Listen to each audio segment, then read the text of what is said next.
1775, the American Revolutionary War began as the American colonies sought to detach from England and its oppressive monarchy. Though many reasons are cited for the revolution, one in particular sticks out as the prime cause: that King George III of England outlawed the interest-free, independent currency the colonies were producing and using for themselves, in turn forcing them to borrow money from the Central Bank of England at interest, immediately putting the colonies into debt. And as Benjamin Franklin later wrote, the refusal of King George III to allow the colonies to operate an honest money system which freed the ordinary man from the clutches of the money manipulators was probably the prime cause of the revolution. In 1783, America won its independence from England. However, its battle against the central bank concept and the corrupt, greed-filled men associated with it had just begun. So what is a central bank? A central bank is an institution that produces the currency of an entire nation.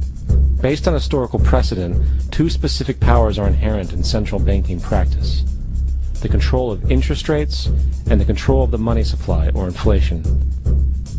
The central bank does not simply supply a government's economy with money, it loans it to them at interest. Then, through the use of increasing and decreasing the supply of money, the central bank regulates the value of the currency being issued. It is critical to understand that the entire structure of this system can only produce one thing in the long run: debt. It doesn't take a lot of ingenuity to figure this scam out. For every single dollar produced by the central bank is loaned at interest. That means every single dollar produced is actually the dollar plus a certain percent of debt based on that dollar. And since the central bank has the monopoly over the production of the currency for the entire country, and they loan each dollar out with immediate debt attached to it, where does the money to pay for the debt come from? It can only come from the central bank again, which means the central bank has to perpetually increase its money supply to temporarily cover the outstanding debt created, which in turn, since that new money is loaned out at interest as well, creates even more debt.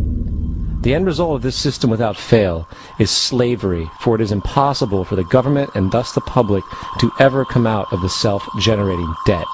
The founding fathers of this country were well aware of this.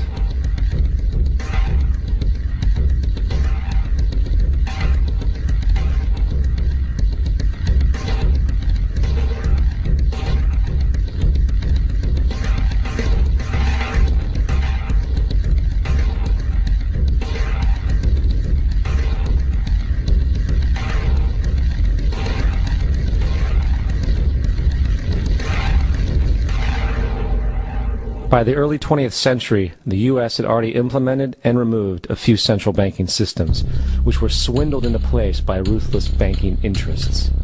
At this time, the dominant families in the banking and business world were the Rockefellers, the Morgans, the Warburgs, the Rothschilds. And in the early 1900s, they sought to push, once again, legislation to create another central bank. However, they knew the government and public were very weary of such an institution, so they needed to create an incident to affect public opinion. So, J.P. Morgan, publicly considered a financial luminary at the time, exploited his mass influence by publishing rumors that a prominent bank in New York was insolvent or bankrupt. Morgan knew this would cause mass hysteria, which would affect other banks as well. And it did. The public, in fear of losing their deposits, immediately began mass withdrawals. Consequently, the banks were forced to call in their loans, causing the recipients to sell their property, and thus a spiral of bankruptcies, repossessions, and turmoil emerged. Putting the pieces together a few years later, Frederick Allen of Life magazine wrote, "The Morgan interests took advantage to precipitate the panic, guiding it shrewdly as it progressed." Unaware of the fraud, the Panic of 1907 led to a congressional investigation headed by Senator Nelson Aldrich, who had intimate ties to the banking cartels and later became part of the Rockefeller family through marriage. The commission, led by Aldrich, recommended a central bank should be implemented so a panic like 1907 could never happen again. This was the spark the international bankers needed to initiate their plan. In 1910, a secret meeting was held at a J.P. Morgan estate on Jekyll Island off the coast of Georgia. It was there that the central banking bill called the Federal Reserve Act was written. This legislation was written by bankers, not lawmakers. This meeting was so secretive, so concealed from government and public knowledge, that the 10 or so figures who attended were told they could only use their first names in addressing each other. After this bill was constructed, it was then handed over to their political frontman, Senator Nelson Aldrich, to push through Congress. And in 1913, with heavy political sponsorship by the bankers, Woodrow Wilson became president, having already agreed to sign the Federal Reserve Act in exchange for campaign support. And 2 days before Christmas, when most of Congress was at home with their families, the Federal Reserve Act was voted in, and Wilson in turn made it law. Years later, Woodrow Wilson wrote, in regret,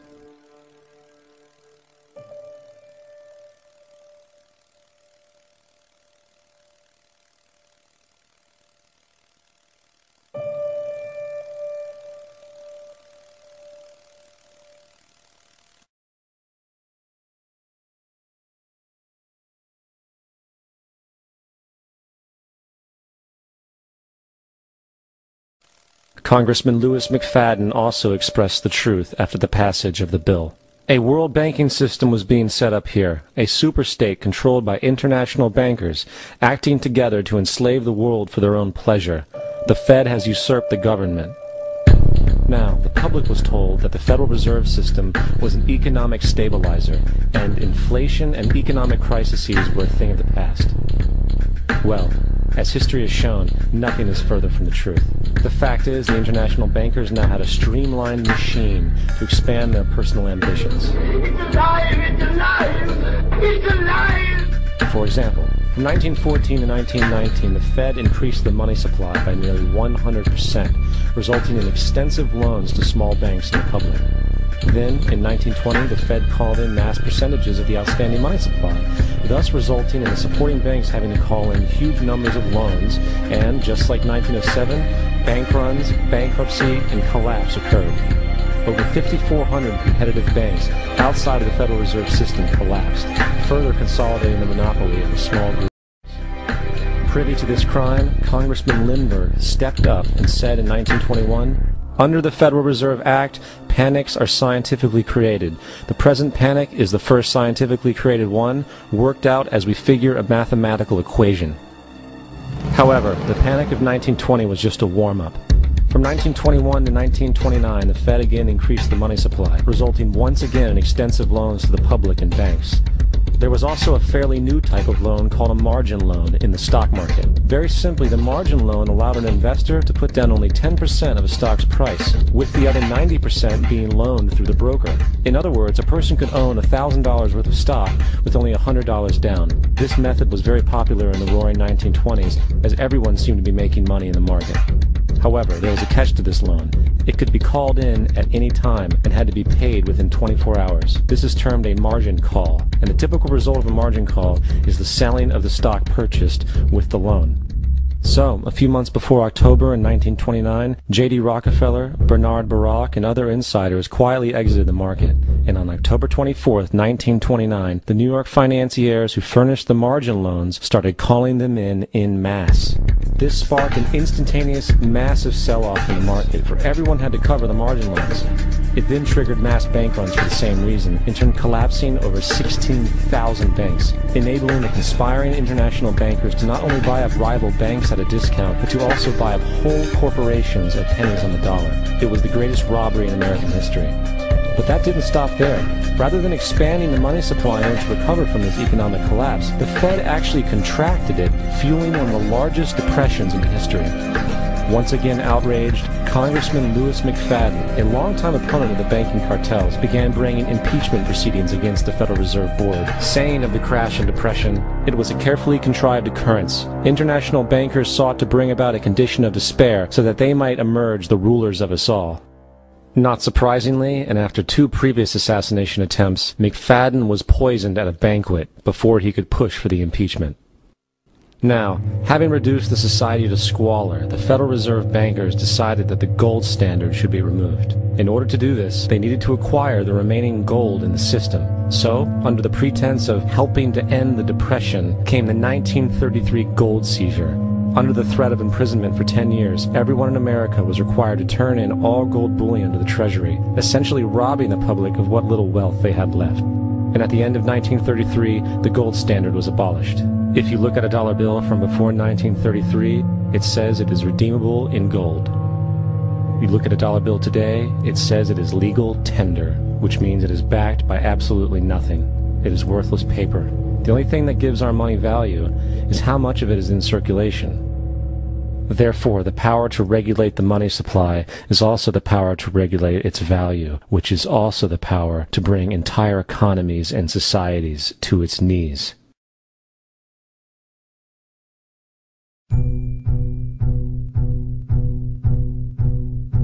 It's important to clearly understand the Federal Reserve is a private corporation. It is about as Federal Express.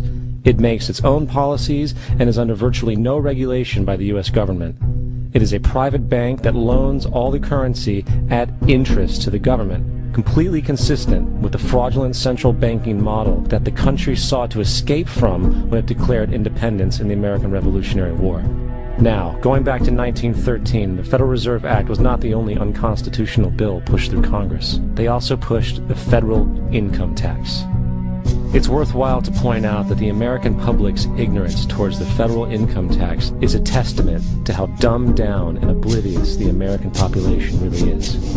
First of all, the federal income tax is completely unconstitutional, as it is a direct, unapportioned tax. All direct taxes have to be apportioned to be legal based on the Constitution. Secondly, the required number of states in order to ratify the amendment to allow the income tax was never met, and this has even been cited in modern court cases.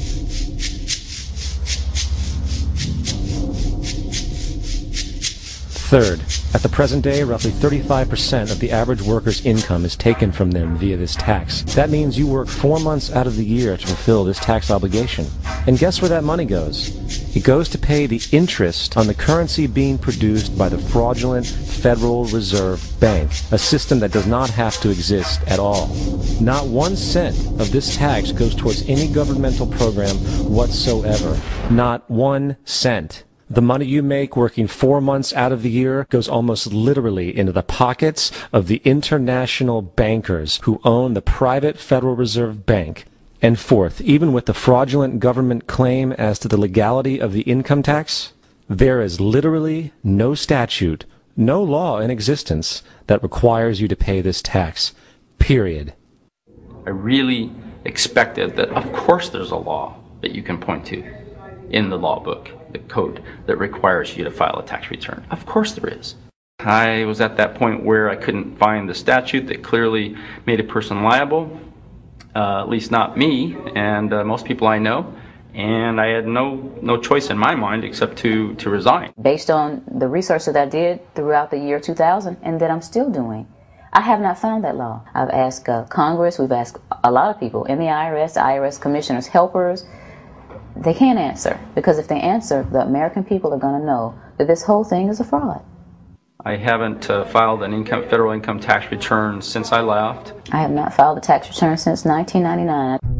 The income tax is nothing less than the enslavement of the entire country.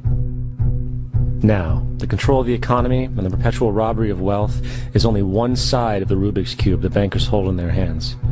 The next tool for profit and control is war. Since the inception of the Federal Reserve in 1913, a number of large and small wars have commenced. The three most pronounced were World War I, World War II, and Vietnam. World War I. In 1914, European wars broke out centered around England and Germany. The American public wanted nothing to do with the war. In turn, President Woodrow Wilson publicly declared neutrality.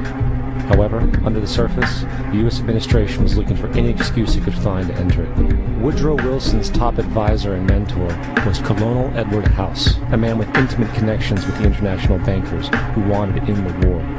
In a noted observation by Secretary of State William Jennings, the large banking interests were deeply interested in the World War because of the wide opportunities for large profits. It's important to understand that the most lucrative thing that can happen for the international bankers is war, for it forces the country to borrow even more money from the Federal Reserve Bank at interest. In a documented conversation between Colonel House, Wilson's advisor, and Sir Edward Grey, the Foreign Secretary of England, regarding how to get America into the war, Grey inquired, What will Americans do if Germans sink an ocean liner with American passengers on board? House responded, I believe that a flame of indignation would sweep the United States, and that by itself would be sufficient to carry us into war. So, on May 7, 1915, on essentially the suggestion of Sir Edward Grey, a ship called the Lusitania was deliberately sent into German-controlled waters, where German military vessels were known to be. And, as expected, German U-boats torpedoed the ship, exploding stored ammunition, sinking it in 18 minutes, killing 1,200 people. To further understand the deliberate nature of this setup, the German embassy actually put advertisements in the New York Times telling people that if they boarded the Lusitania, they did so at their own risk, as such a ship sailing from America to England through the war zone would be liable to destruction. In turn, and as anticipated, the sinking of the Lusitania caused a wave of anger among the American population, and America entered the war a short time after. The First World War caused 323,000 American deaths. J.D. Rockefeller made $200 million off of it. That's about $1.9 trillion by today's standards. Not to mention the war cost about $30 billion for America, most of which was borrowed from the Federal Reserve Bank at interest, furthering the profits of the international bankers. World War II. On December 7, 1941, Japan attacked the American fleet at Pearl Harbor, triggering our entry into that war. President Franklin D. Roosevelt declared the attack was a day that will live in infamy. A day of infamy indeed, but not because of the alleged surprise attack on Pearl Harbor. After 60 years of surfacing information, it is clear that not only was the attack on Pearl Harbor known weeks in advance, it was outright wanted and provoked. Roosevelt, whose family had been New York bankers since the 18th century, whose uncle Frederick was on the original Federal Reserve Board, was very sympathetic to the interests of the international bankers, and the interest was to enter the war, as we've seen, nothing is more profitable for international bankers than war. In a journal entry by Roosevelt's Secretary of War Henry Stimson, dated November 25, 1941, he documented a conversation he had with Roosevelt. The question was, how should we maneuver them into firing the first shot? It was desirable to make sure the Japanese be the ones to do this, so that there should remain no doubt as to who were the aggressors. In the months leading up to the attack on Pearl Harbor, Roosevelt had done almost everything in his power to anger the Japanese, showing a posture of aggression. He halted all of Japan's imports of American petroleum. He froze all the Japanese assets in the United States. He made public loans to nationalist China and supplied military aid to the British, both enemies of Japan in the war, which, by the way, is completely in violation of international war rules. And on December 4th, 3 days before the attack, Australian intelligence told Roosevelt about a Japanese task force moving towards Pearl Harbor. Roosevelt ignored it. So, as hoped and allowed, on December 7, 1941, Japan attacked Pearl Harbor, killing 2,400 soldiers. Before Pearl Harbor, 83% of the American public wanted nothing to do with the war. After Pearl Harbor, 1 million men volunteered for the war. It is important to note, Nazi Germany's war effort was largely supported by two organizations, one of which was called IG Farben. IG Farben produced 84% of Germany's explosives, and even the Zyklon B used in the concentration camps to kill millions. One of the unspoken partners of IG Farben was J.D. Rockefeller's Standard Oil Company in America.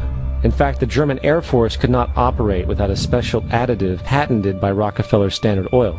The drastic bombing of London by Nazi Germany, for example, was made possible by a $20 million sale of fuel to IG Farben by the Rockefeller Standard Oil Company. This is just one small point on the topic of how American business funded both sides of World War II. One other treasonous organization worth mentioning is the Union Banking Corporation of New York City. Not only did it finance numerous aspects of Hitler's rise to power, along with actual materials during the war, it was also a Nazi money laundering bank, which was eventually exposed for having millions of dollars of Nazi money in its vaults. The Union Banking Corporation of New York was eventually seized for violations of the Trading with the Enemy Act. Guess who the director and vice president of the Union Bank was?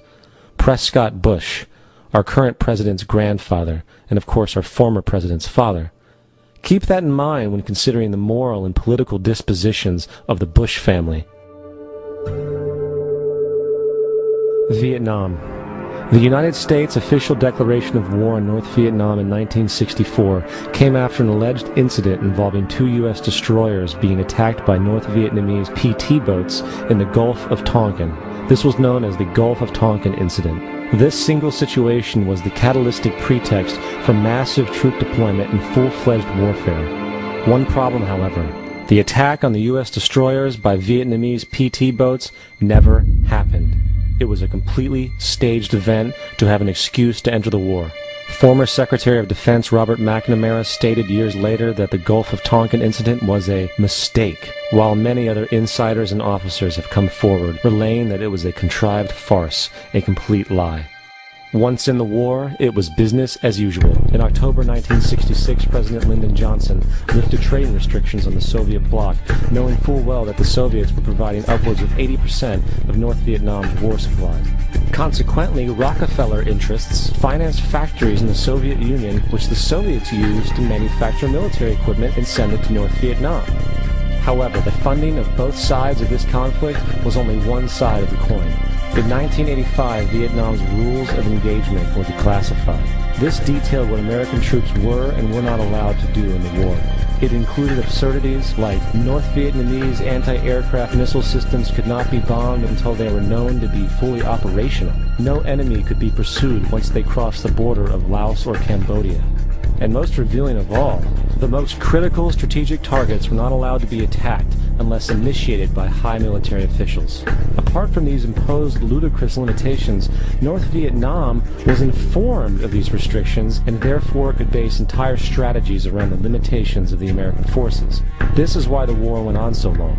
And the bottom line is this: the Vietnam War was never meant to be won, just sustained.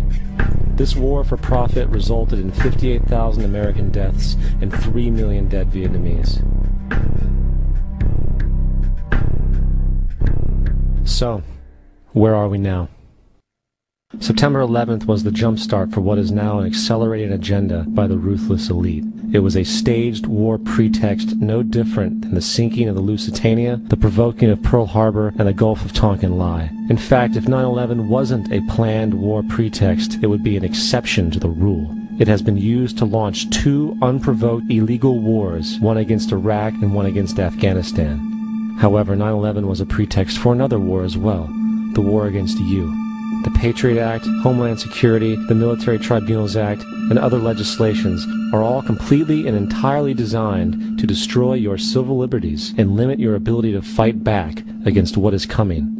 Currently in the United States, unannounced to most brainwashed Americans, your home can be searched without a warrant, without you being home. You can in turn be arrested with no charges revealed to you, detained indefinitely with no access to a lawyer, and legally tortured, all under the suspicion that you might be a terrorist.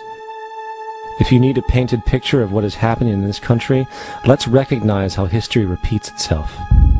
In February 1933, Hitler staged a false flag attack, burning down his own German parliament building, the Reichstag, and blamed it on communist terrorists.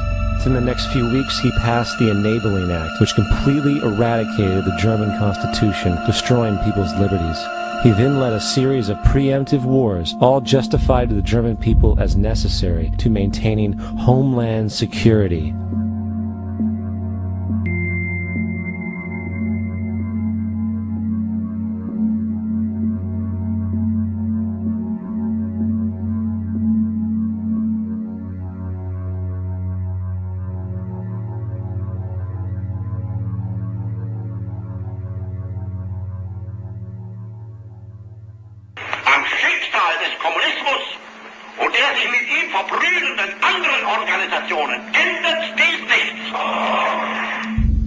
Our enemy is a radical network of terrorists and every government that supports them.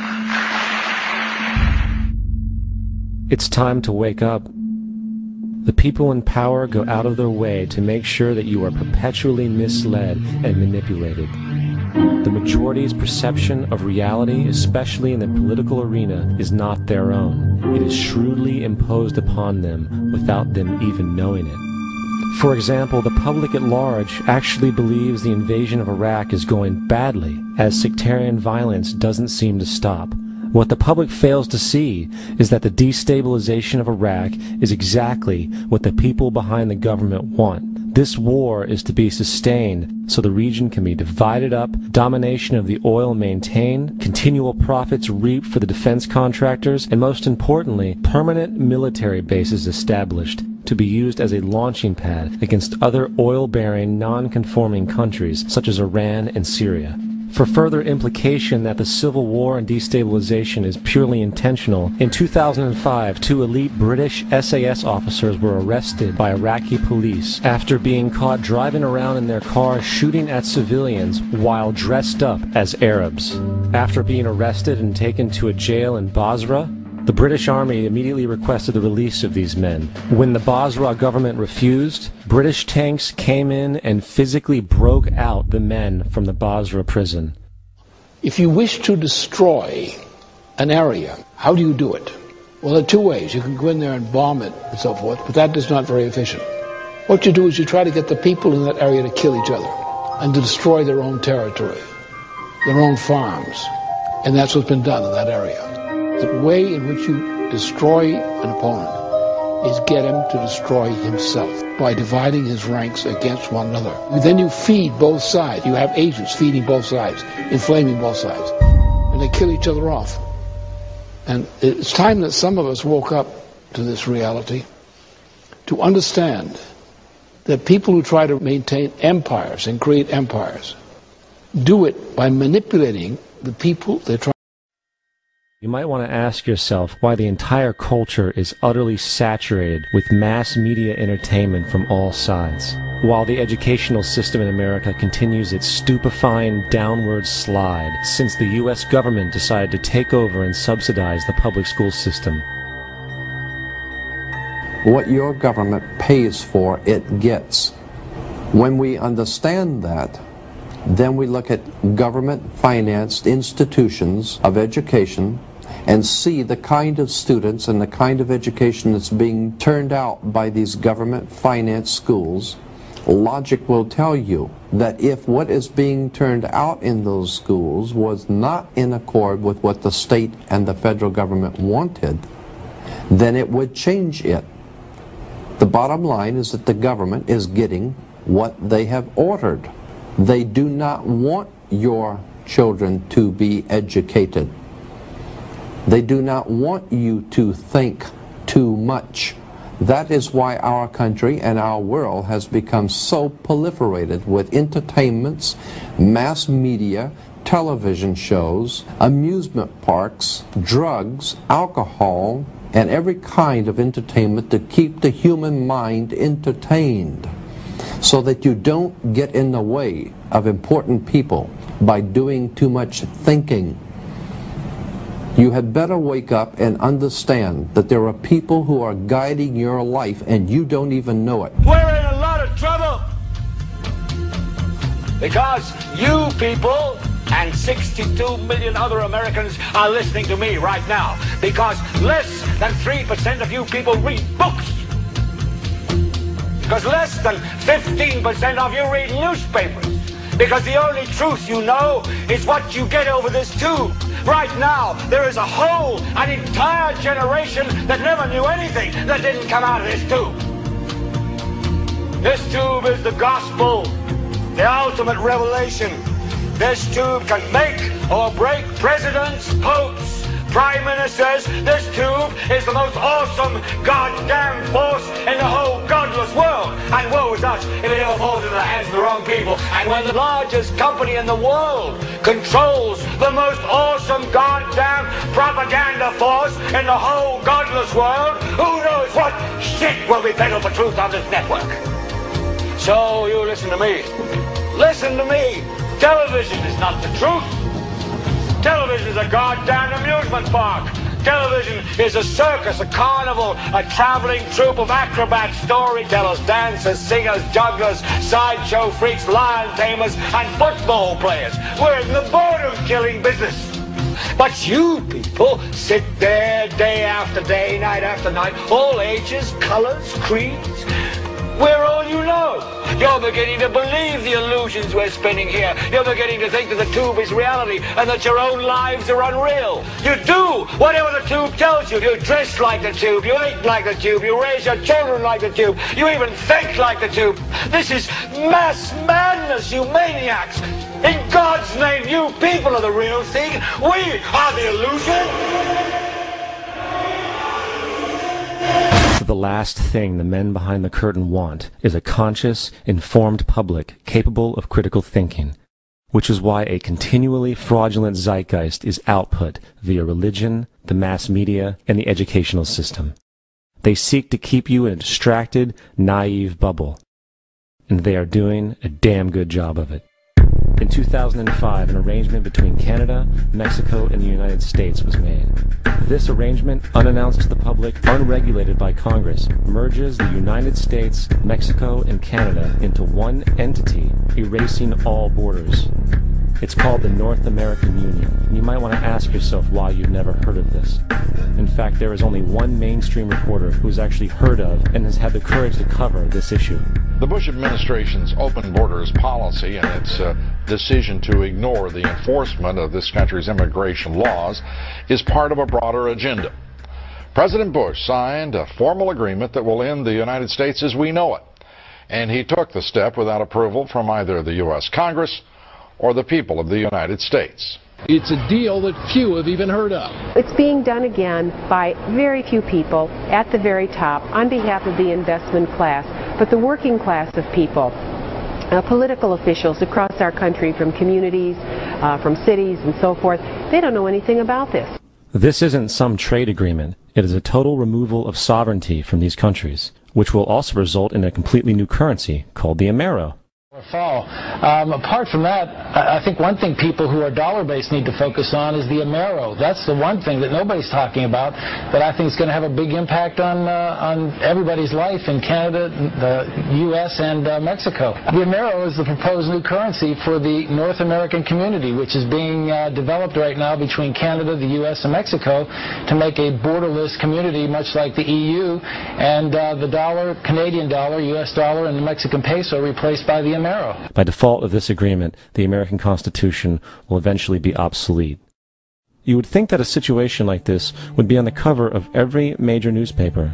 That is until you realize that the people who are behind this movement are the same people behind the mainstream media, and you are not told what you're not supposed to know. The North American Union is the same concept as the European Union, the African Union, and the soon-to-be Asian Union, and the same people are behind all of them.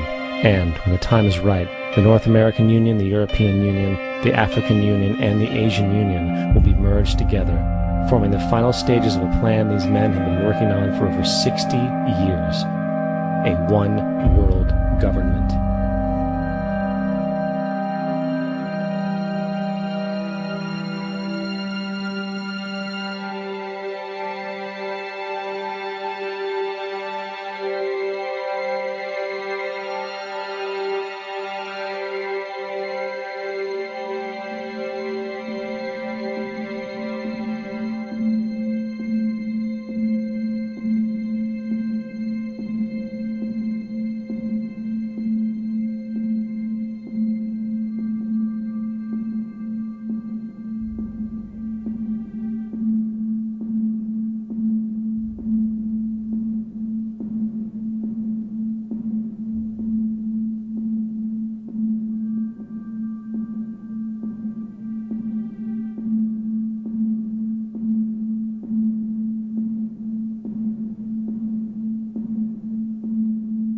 One bank, one army, one center of power. And if we have learned anything from history, it is that power corrupts, and absolute power corrupts absolutely. This is Aaron Russo, a filmmaker and former politician. To his left is Nicholas Rockefeller of the infamous Rockefeller banking and business dynasty. After maintaining a close friendship with Nicholas Rockefeller, Aaron eventually ended the relationship, appalled by what he had learned about the Rockefellers and their ambitions. I got a call one day from an attorney woman I knew, and she said, "Would you like to meet one of the Rockefellers?"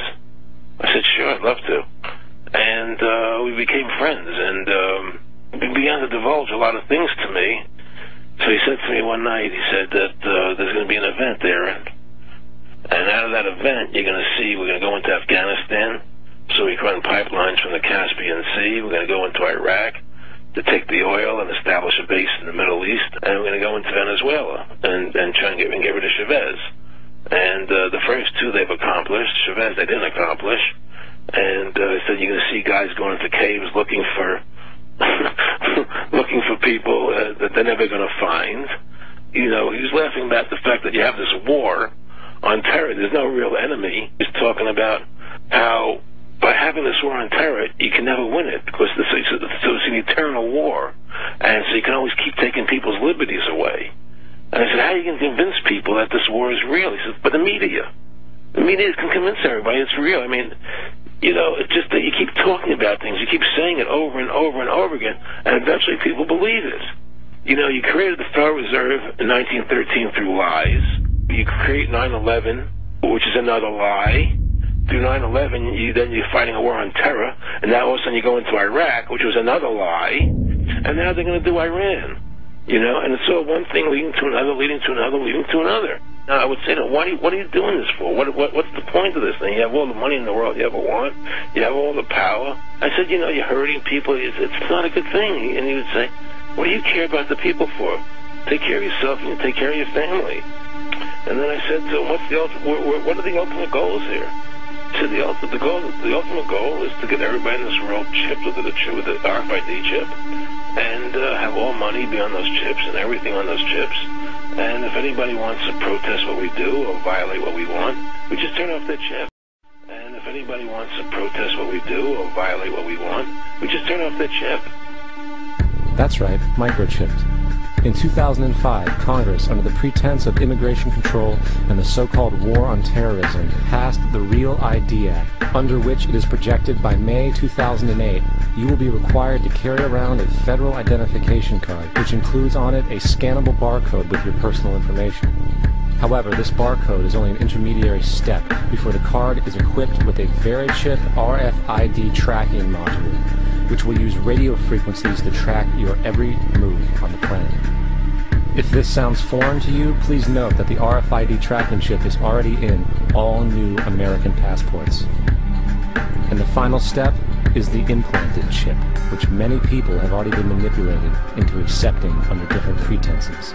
We have a Florida family who are really pioneers in a brave new world. They have volunteered to be the first ever to have microchip identification devices implanted into their bodies. After 9/11, I was really concerned with the security of my family. I wouldn't mind having something planted permanently in my arm that would identify me. In the end, everybody will be locked into a monitored control grid where every single action you perform is documented. And if you get out of line, they can just turn off your chip, for at that point in time, every single aspect of society will revolve around interactions with the chips. This is the picture that is painted for the future if you open your eyes to see it. A centralized one-world economy where everyone's moves and everyone's transactions are tracked and monitored, all rights removed. The most incredible aspect of all, these totalitarian elements will not be forced upon the people will demand them. For the social manipulation of society through the generation of fear and division has completely detached humans from their sense of power and reality, a process which has been going on for centuries if not millennia. Religion, patriotism, race, wealth, class, and every other form of arbitrary, separatist identification and thus conceit has served to create a controlled population, utterly malleable in the hands of the few. Divide and conquer is the motto, and as long as people continue to see themselves as separate from everything else, they lend themselves to being completely enslaved. The men behind the curtain know this, and they also know that if people ever realize the truth of their relationship to nature, and the truth of their personal power, the entire manufactured zeitgeist they prey upon will collapse like a house of cards.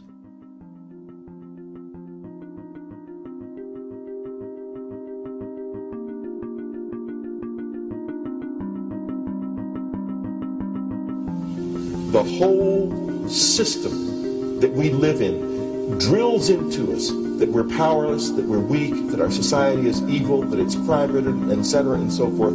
It's all a big fat lie. We are powerful, beautiful, extraordinary. There is no reason why we cannot understand who we truly are, where we are going. There is no reason why the average individual cannot be fully empowered. We are incredibly powerful beings. You know, I think I spent 30 years of my life, in the first 30, trying to become something. I wanted to become good at things. I wanted to become good at tennis. I wanted to become good at school and grades and everything I kind of viewed in that perspective. I'm not okay the way I am, but if I got good at things, you realize that I had the game wrong.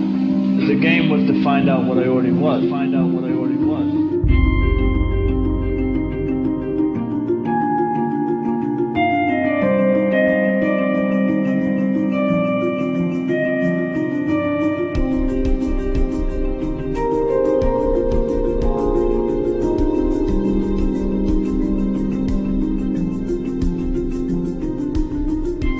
Now, in our culture, we've been trained for individual differences to stand out.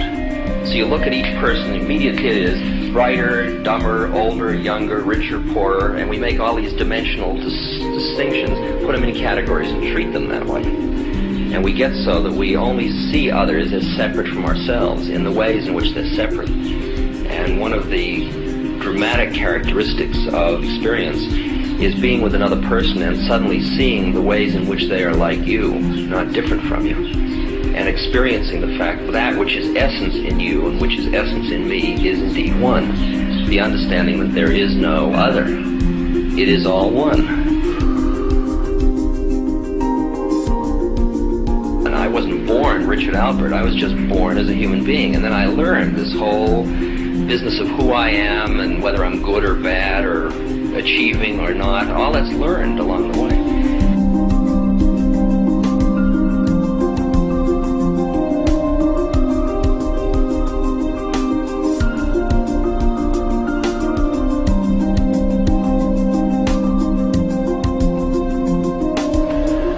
The old appeals to racial, sexual, religious chauvinism, to rabid nationalist fervor are beginning not to work. A new consciousness is developing which sees the earth as a single organism and recognizes that an organism at war with itself is doomed.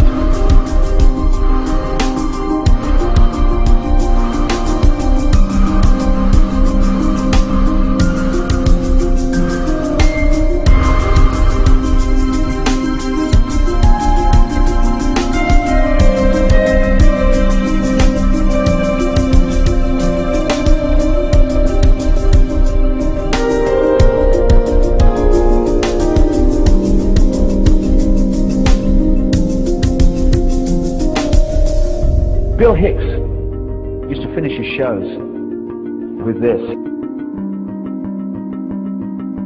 Life's like a ride in an amusement park. And when you go on it, you think it's real, because that's how powerful our minds are. And the ride goes up and down and round and round. It has thrills and chills, and it's very brightly colored. And it's very loud, but it's fun for a while. Some have been on the ride for a long time, and they begin to question, is this real, or is this just a ride? And other people have remembered, and they come back to us and they say, hey, don't worry.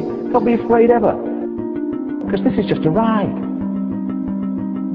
And we kill those people. Shut him up. I've got a lot invested in this ride. Shut him up. Look at my furrows of worry. Look at my big bank account and my family. This has to be real. It's just a ride. But we'll kill those good guys and try and tell us that. You ever notice that? And let the demons run amok? But it doesn't matter, because it's just a ride, and we can change it anytime we want. It's only a choice. No effort, no work, no job, no savings of money. Just a choice right now between fear and love.